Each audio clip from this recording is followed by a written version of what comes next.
Welcome to episode 4 of You Grow Girl. I'm your host, Stacey C. Now, I want to say that before I thought of a topic for this episode, I was going back and forth on what I wanted to talk about. I was going to have and invite other guests, women, because, this month is March and it is Women's Month. And I wanted to have an episode that talked about empowering women. I was going to invite women that I knew that could talk about different topics such as health, mentorship, and just embodying the empowerment and strength of women. However, I decided to go a different avenue. Talking with my friends and colleagues and also my therapist. One thing that was a commonality that all of these women that I talked to, it was a discussion that we all shared, and that was self-care. So this episode is dedicated to self-care. Now, you might ask, what is self-care? Self-care is defined as the practice of taking care of one's own self, physically, emotionally, spiritually, and psychologically.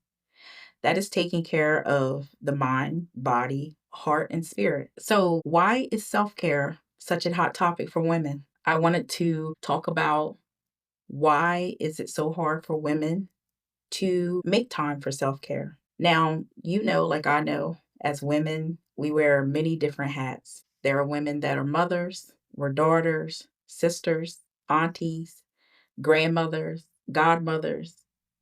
We are in various roles in our professional careers, and we're caregivers. Oftentimes, we're caregivers when we wear those other roles that I just listed.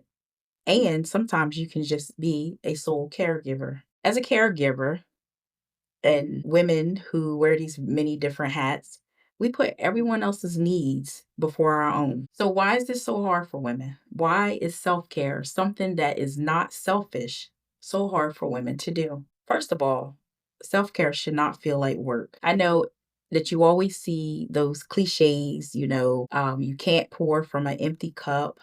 I just recently saw a meme with a battery symbol, and the battery had no charge in it. And the word said, "You wouldn't let this happen to your phone."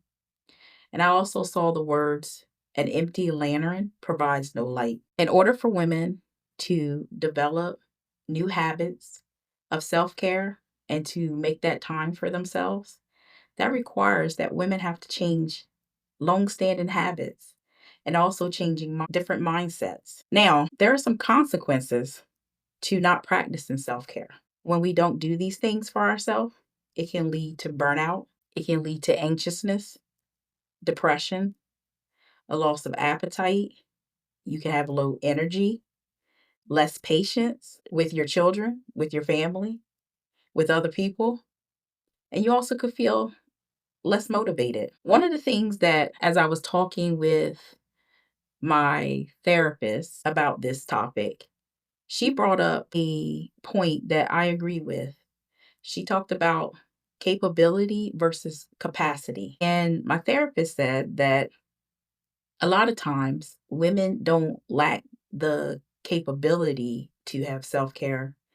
We just lack the capacity. Now, the capacity for self care is like the intent and the ability to be able to act on behalf of ourselves to ensure that we have physical and emotional well being. For women, we always make this our lowest priority. Now, I know, like most other women, we all have a list, right? We have this famous to do list. And usually for women, our lists are so long, so long. I know I make a to do list when I go to work. It's usually on a post it. Sometimes I put on my list the most important things to the least important.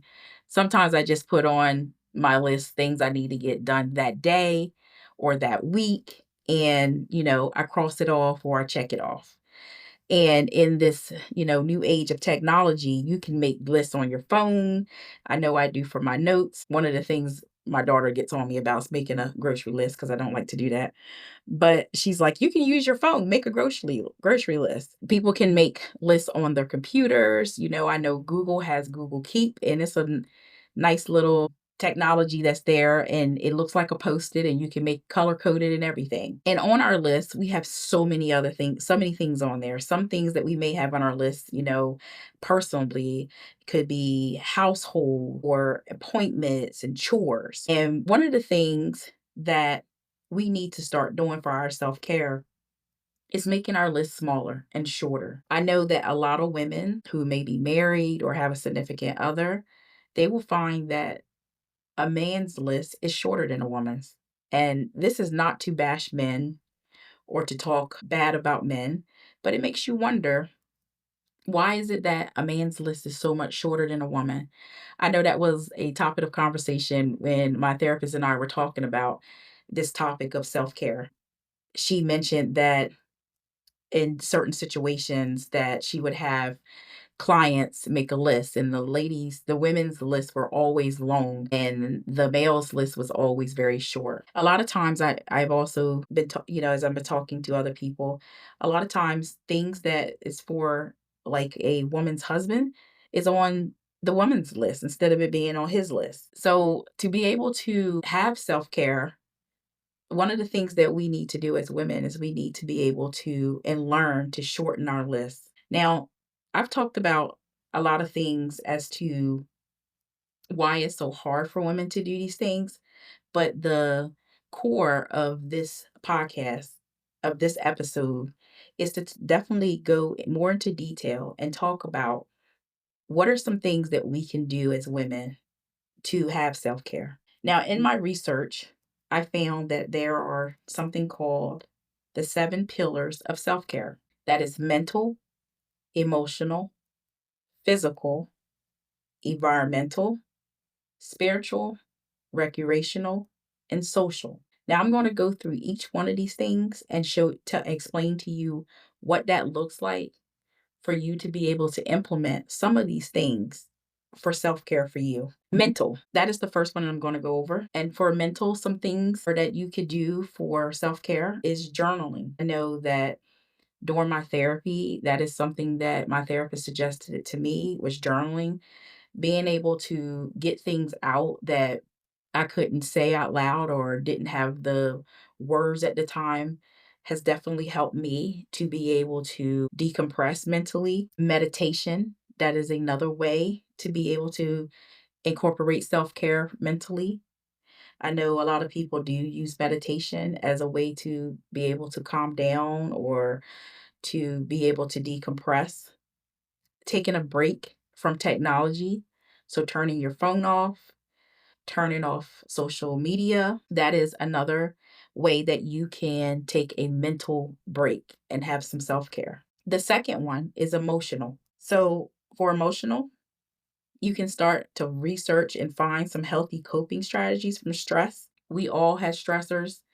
It is healthy, it is normal to be able to have healthy coping strategies to be able to de-stress. Some other things that you could do is watch a movie. I know watching a movie, even if I've seen it before, I will watch it again. That helps me to de-stress, especially if I know it's a movie that has a very positive or a good ending, something that's not going to be emotionally jarring for me. That's a way that I can give myself some self-care.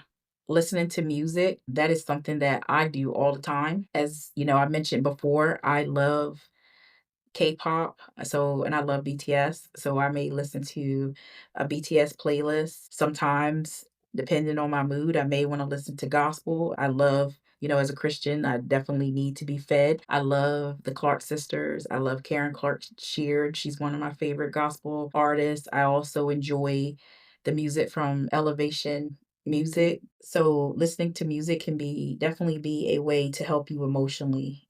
Writing down words of affirmation is interesting enough that words of affirmation is actually one of the ways that people express love or show love. So writing down words of affirmation about yourself. Another one, that so it was so ironic that during the discussion with my therapist, this next one that I'm going to state, asking for help.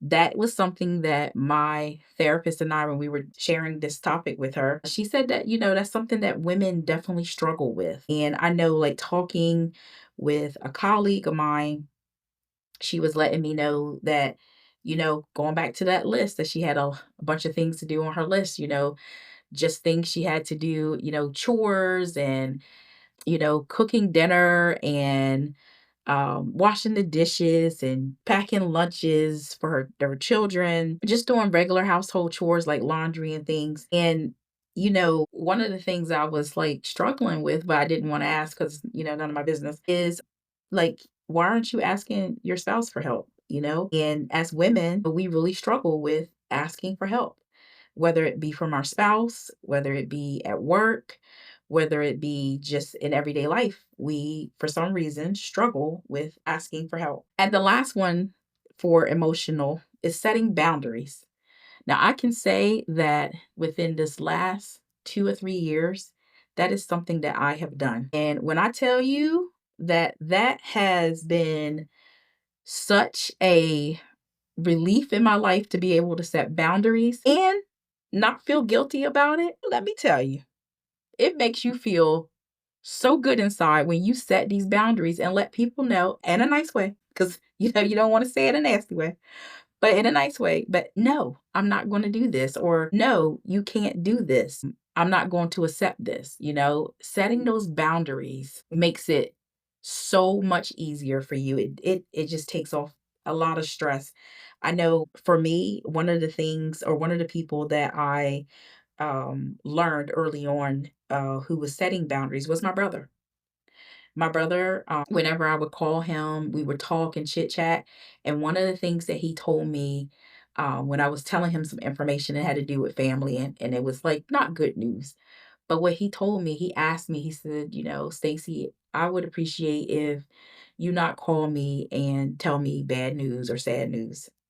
And I'm be honest, at first, I was kinda taken aback because I was like, "Well, I'm telling you the news," and this is in my mind, I didn't say this to him, but I'm telling you the news about what's going on in the family so that you're not, like, in the dark.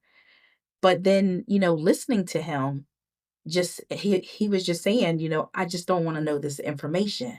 I got it. I was like, "Okay, he's setting a boundary," and then I told him, I'm not gonna say his name, but brother, you are so right. It is nothing wrong with setting that boundary. And I told him, I respect that. And what I have learned within the last couple of years, that when you get information, like information that's sad or things that's going on, when people tell you the things that they're going through, it sometimes puts that on you. And then you can start to, take on those feelings, for what somebody may be going through. And not to say that you don't want to know or don't care about them, but sometimes it can be too much and it can be heavy. So setting those boundaries, letting people know that I'd rather not have that discussion with you. I'm not going to the party. I'm not coming around certain people. Setting those boundaries, that's okay. And there's nothing wrong with it. The next pillar is physical. So getting rest, talking with like my best friend and other friends, and talking with my colleagues and my therapist, about self-care. The common theme that women want was rest. We just want to sleep. We enjoy it. I know I enjoy a good nap. And another one is nutrition. So being able to, take care of your body, what you're putting inside your body, eating more fruits and vegetables, drinking that water. That's another. I know I feel better in my body when I'm drinking water, and then, drinking water helps it, to improve your skin and helps you to grow your nails and things of that matter.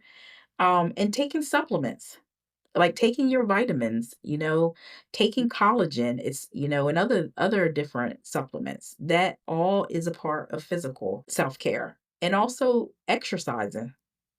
I know for me, I try to go to the gym in first thing in the morning. And I know that when I don't like getting up. Now, I will say that I hate getting up. But when I get to the gym, I do enjoy it. I just feel so much better. Like I have more energy for the day when I go to the gym and I can go about my day. Now, I do wish that I didn't have to go to work in the morning or if my work day started later. Now, I'm not saying I don't want my job. That's not what I'm saying. But what I am saying is I wish that my work day, for instance, started like at, 9 or 10 o'clock, but I still got off at the same time. And I could go to the gym, a little bit later in the morning, not 5 o'clock, like 7 or 8 o'clock in the morning. That would be much better in a perfect world, but I don't live in one. The next one is environmental. So rearranging like your workspace is a form of self-care. I know my best friend, and she wouldn't mind if I said this, but one of the things for her, she was like, "Oh, I was straightening up my office and things." And then she just said it just helped her to feel like organized. And I'm sure because I know she likes to clean, that it made her feel like less stressed out. Like when she goes into her workspace, she knows that it's organized, it's clean. I know for me, I try to where I work, I try to keep my space clean. I don't wanna say what I work or what I do for a living, but I definitely try to keep that space clean and organized. I know decluttering and cleaning out your living space. I know a lot of times, people will do what they call spring cleaning, for the deep cleaning, like, especially in the spring, like, you're just trying to get your living space in order. I know for me, I do a weekly deep cleaning of my place of where I live. Also, I know during the pandemic, when we didn't have anywhere to go or couldn't do anything, one of the things that I was able to do was to declutter, um, and to really do some really deep, deep, deep spring cleaning. But it was, during the pandemic, during that time.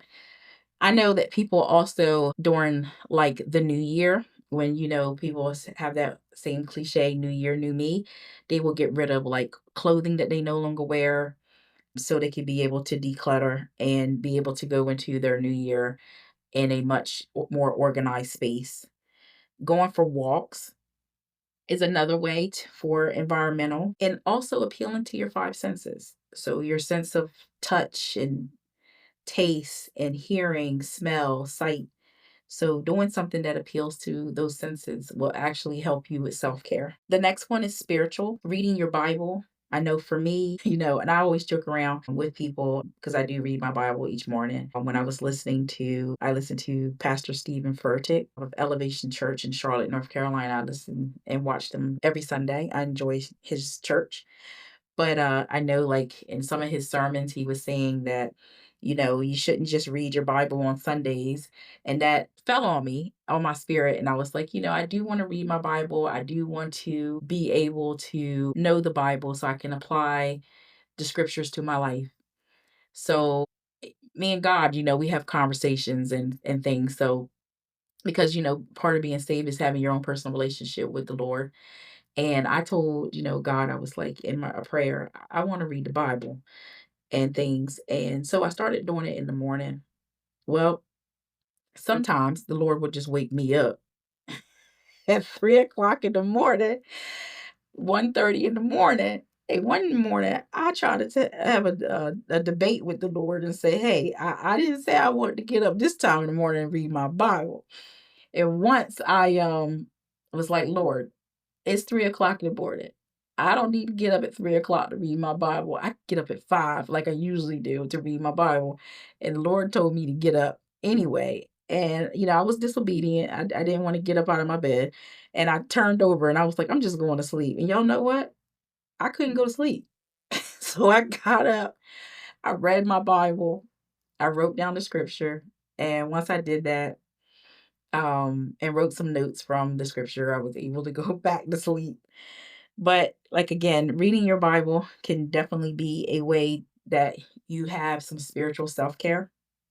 Going to church, I know I do church in the home. I do miss going to actual physical church. I wish the church that I enjoy going to was closer, but going to church, fellowshipping with other participants of the church is definitely a way for spiritual self-care.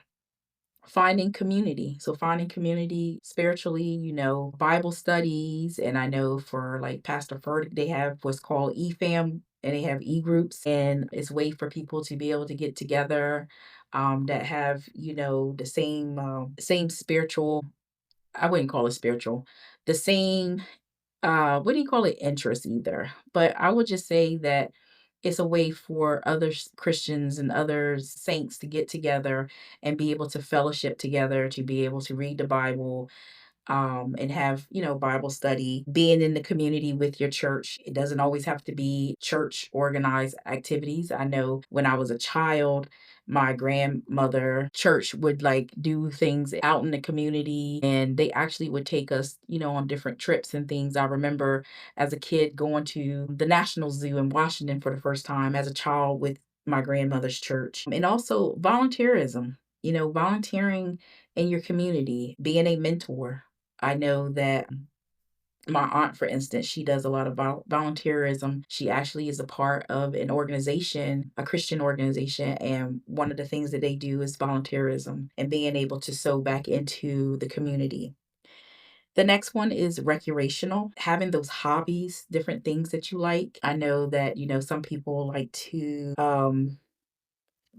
do coloring, or they like to collect different cards, or I know like the children, they like to collect Pokemon cards and baseball cards. I know that was something I used to do when I was a kid. Some people are getting back into crocheting and sewing, so you can have different hobbies and just doing nothing. Like one of my favorite things to do, honestly, is to just do nothing. Sometimes I sit in my house with the television on, but nothing's playing, and I may not even be on my phone. I just sitting there, just sitting in the peace of quiet. And I enjoy that. That is such a refresher for me to just enjoy doing absolutely nothing. I know I've had conversations with people, and I may have asked, "What did you do over the weekend?" They were like, I didn't do anything. And I'm like, you know what? Sometimes just doing nothing that's a good weekend. That is absolutely, the best thing. Playing board games and video games may be something recreational that you enjoy doing. I am not really into video games, so I don't really know what the video games out there that people are playing. I know my daughter plays some video games. She has a Switch, and I know like a lot of people do like PS5 or the Xbox. I know that people utilize apps like in Twitch and they play video games, or YouTube, and they play video games with other people. You can have a board game night with your family or with friends. So playing board games and things, that could be a recreational self-care. And also just switching up your daily routine, changing what you do from day to day. That could be a way to incorporate some self-care. The last one is social. So connecting with friends, talking to a support group, chatting online, all of these things are ways for you to be socially connected to others. Later on, I'm going to just talk about some other things as far as like social and how it can be a little bit different for your different age group. The next thing I want to talk about is the types of self care. So I just talked about the 7 pillars of self care, but there are different types. There are some that cost and some that don't have costs. So even though I talked about the 7 pillars, I talked about some different things that you can do to be able to get self-care. So some things that cost, you may want to get a massage. I know I had one, I believe last year. It was quite enjoyable. I will definitely do that again.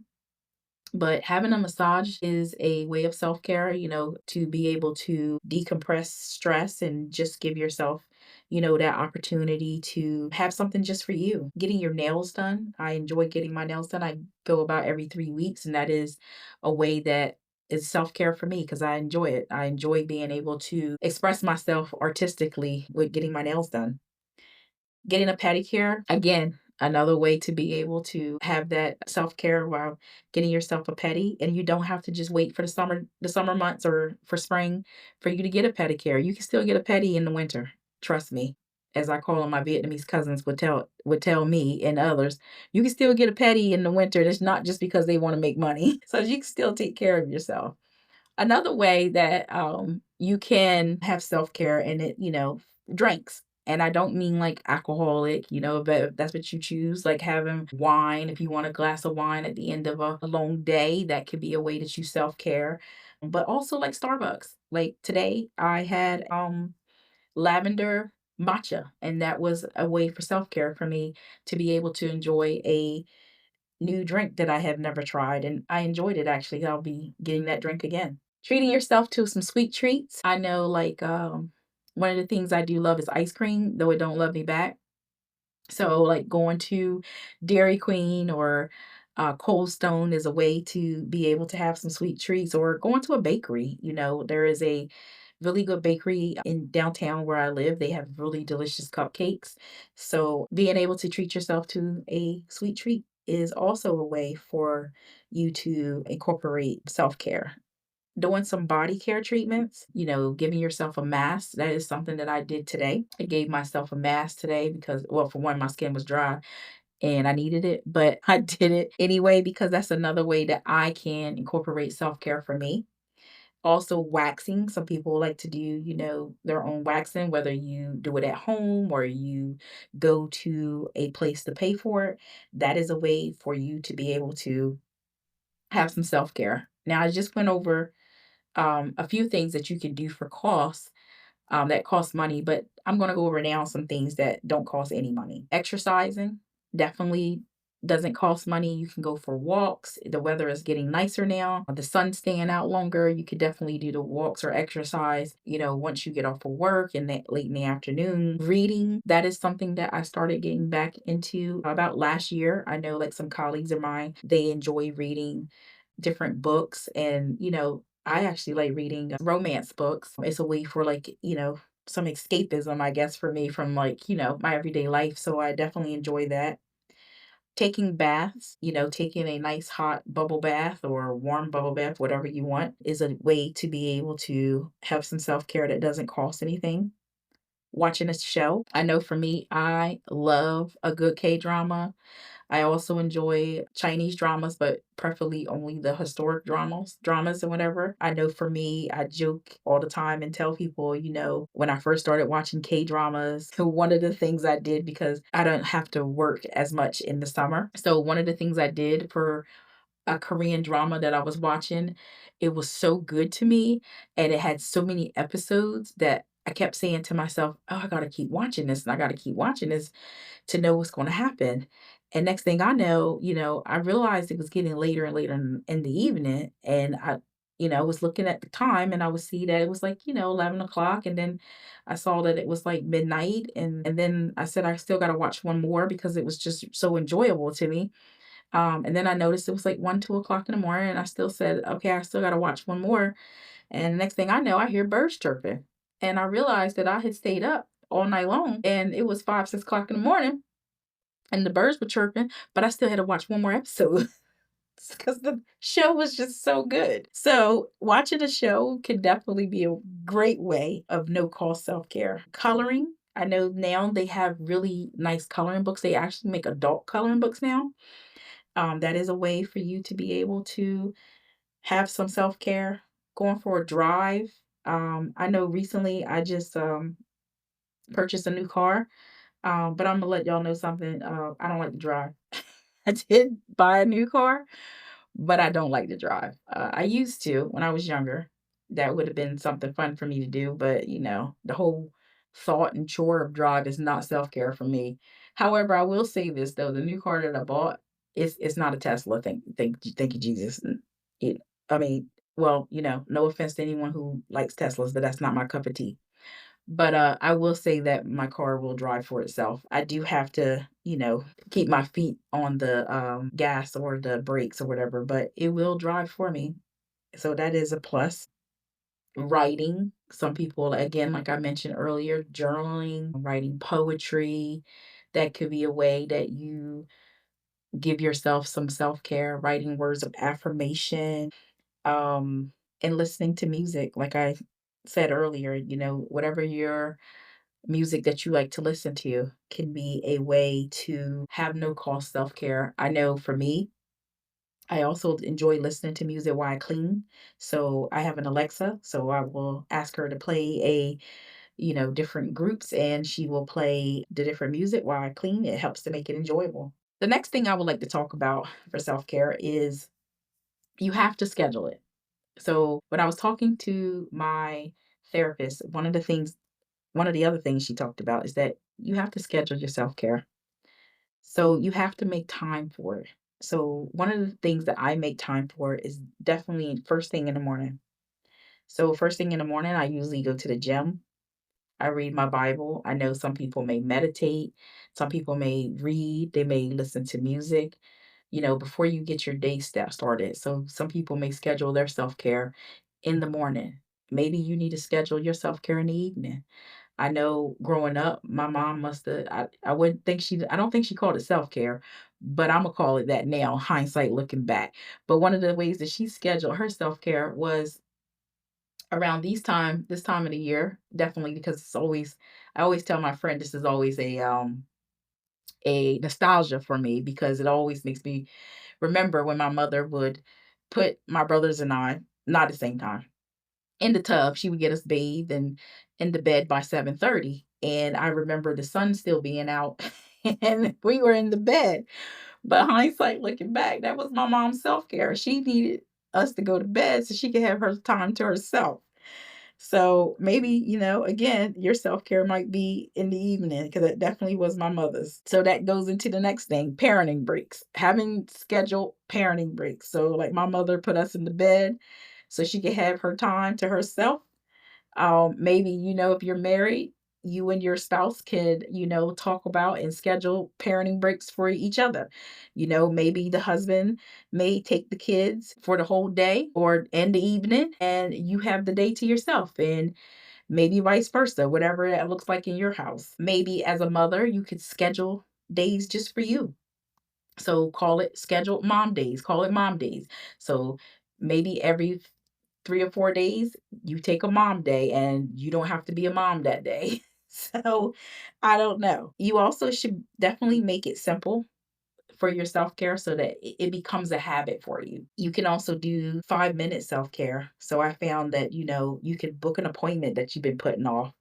You can do breathing exercises that doesn't even take a whole 5 minutes, but you can put a timer on your phone, do some breathing exercises while you're even at work. You can write down 3 positive things about yourself. So you can do self care however you need to. But the most important thing is that it is important. The next thing I would like to talk about is the power of saying no. Give yourself permission to say no. Saying no is so powerful. It is self care. Create a list if you have to about things you can say no to, such as not checking your emails when you go home, not attending events that you don't like, not answering your phone, like if you're at dinner with your family, and being present so that you're present. I know one of the things for me, I say no to, I don't take work home during the day. I mean, during the week. So whatever I can't get done during the day, I don't bring it home because I know it'll be there tomorrow. Now, on the weekend, if I didn't get some things done, I will bring it home. But sometimes it doesn't always get done. Sometimes it just took a trip with me, and that's okay too. And I take it right back to work, and I may work on it the following week.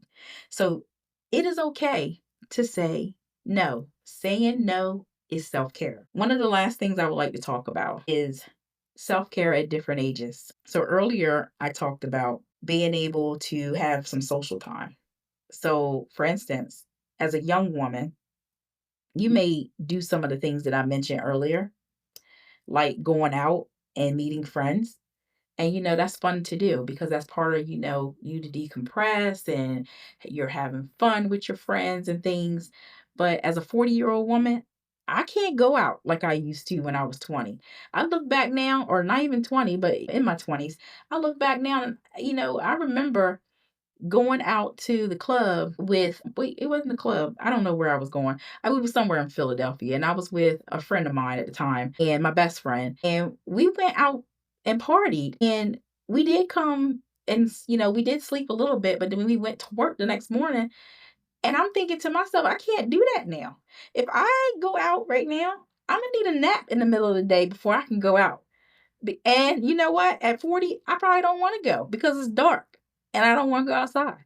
So it is like definitely different what you need and what you're going to do at 20 years old, at 30 years old, at 40 years old. And I'm sure my self care will look different when I'm 50 and when I'm 60. So your self care is going to look so vastly different at different ages and different times of your life. Now, I've talked about what self care is, I've talked about the capacity of being able to be intentional with your self care. I've talked about different forms of self care, different types of self care, and being able to schedule it. The things I want anyone who's listening to this to understand that self care is not selfish, it is love. And what is most important is for you to love on yourself. Because even though I read the cliches earlier, they are so true. You cannot pour from an empty cup. An empty lantern provides no light. You can't give people or pour into people if you have nothing left. So it's important that you pour into yourself. I hope that whomever's listening to this episode, that you take time, intentional time, to have self care for yourself. I thank you for listening to this episode of self care, about self care, and this episode of You Grow. Please share with us or share with the podcast what are some ways that you have self care for yourself? What are some things that you do that I didn't mention?